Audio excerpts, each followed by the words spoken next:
মার্কিন সংবিধানের প্রথম সংশোধনীতে কংগ্রেস কোনো বিশেষ ধর্মের প্রতিষ্ঠা বা এর অবাধ অনুশীলন নিষিদ্ধ করার বিষয়ে কোনো আইন পাশ করবে না বলে সুস্পষ্ট বিধি যুক্ত করেছে। এটি বাক স্বাধীনতা, পত্রপত্রিকা প্রকাশ, গণজমায়েতের আয়োজন ও যে কোনো অভিযোগের প্রতিকারের উদ্দেশ্যে সরকারের কাছে আবেদন করার অধিকার দেয়া হয়েছে। এটা বাংলাদেশের জন্য উদাহরণ হতে পারে। আদর্শিক সীমাবদ্ধতা।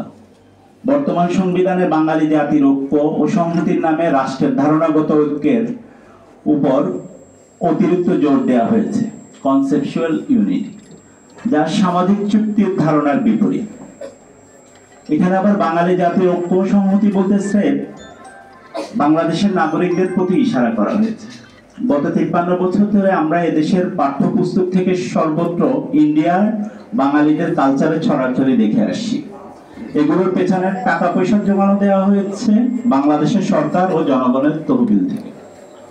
অথচ সকল পলিটিক্যাল ফিলোসফি আমাদের শেখাচ্ছে যে কোন রাষ্ট্র প্রতিষ্ঠিত হয় সামাজিক চুক্তির উপর ভিত্তি করে।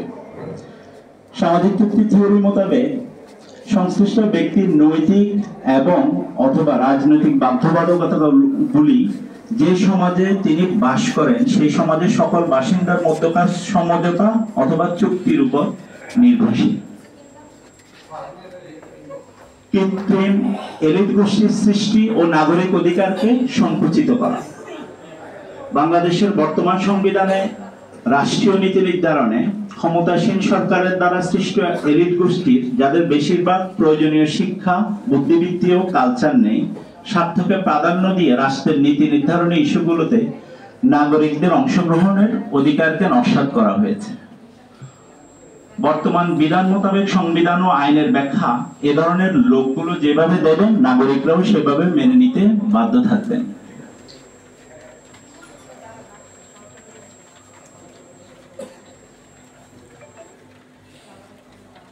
এই প্রসঙ্গে 15তম সংশোধনীতে তত্ত্বাবধায়ক সরকার বাতিল করতে গিয়ে বিনা কারণে গণভোটের বিধান বাতিল করার বিষয়টি উল্লেখ করা যেতে পারে। এক্সাম্পল হিসেবে একটি নতুন সংবিধানের প্রয়োজনীয়তা। 21 শতকের বাংলাদেশের আশেপাশের দেশগুলোর